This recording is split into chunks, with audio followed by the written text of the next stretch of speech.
জুলাই গণ অভ্যুত্থান স্মৃতি জাদুঘর আজ সবার জন্য উন্মুক্ত করে দেওয়া হয়েছে। এর মাধ্যমে ছাত্র জনতার অগ্নিঝরা দিনের দ্রোহ আর শাসক গোষ্ঠীর নিষ্ঠুরতার চিত্র তুলে ধরা হলো। প্রথম দিনেই দর্শনার্থীর সংখ্যা ছিল চোখে পড়ার মতো। 2024 সালের ঐতিহাসিক ছাত্র জনতার গণ অভ্যুত্থানের গৌরবময় স্মৃতি, শহীদদের আত্মত্যাগ এবং ইতিহাস সংরক্ষণ করার উদ্দেশ্যে গড়ে তোলা হয়েছে জুলাই গণ অভ্যুত্থান স্মৃতি জাদুঘর।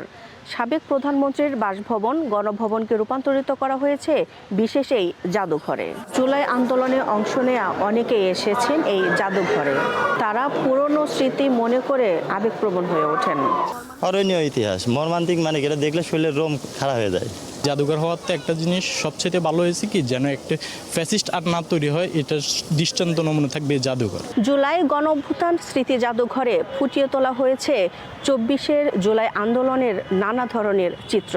এই যে গ্রাফিতি দেখতে পাচ্ছেন, গ্রাফিতির মধ্যে রয়েছে সে সময়কার ছাত্র জনতা যেভাবে স্লোগান দিয়েছেন সেই স্লোগানগুলো আমরা দেখতে পাচ্ছি। ছাত্র জনতার আন্দোলনে যখন তৎকালীন সরকার সরে যেতে বা পালিয়ে যেতে বাধ্য হয় এবং শেষ পর্যন্ত বিজয় হয়, সে সময়ে যে আমরা গ্রাফিতি দেখেছিলাম যে মেধার বিজয় হয়েছে, সেই গ্রাফিতিও আমরা এখানে দেখতে পেয়েছি। এবং এক পর্যায়ে যখন কথা ওঠে দেশের দায়িত্ব কে নেবে, দেশ পরিচালনা আসলে কে করবে, তখন ছাত্রদের মধ্য থেকে বলা হয়েছে বিকল্প কে হতে পারে? হ্যাঁ, বিকল্প হতে পারে তুমি, আমি, তোমরা। এই জাদুঘরে শুধু জুলাইয়ের স্মৃতি নয়, বরং তৎকালীন সরকারের আমলে গুম, হত্যা, খুন এবং আয়নাঘরের যে ঘটনা, সে চিত্রও তুলে ধরা হয়েছে। তো আমরা যেখানে ছিলাম ওইটাই দেখছি, এখন এখানে বিস্তরভাবে দেখতেছি। আর যখন আমি ওই যে ভিজুয়াল দেখছিলাম, যে ভিডিওটা হলে, মানে আমার পুরো শরীর শিউরে উঠছে।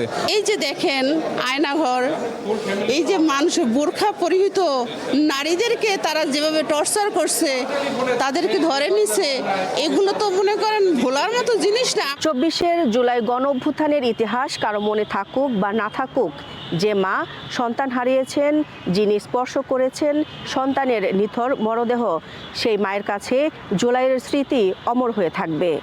দিলশা দানি, দীপ্ত সংবাদ, ঢাকা।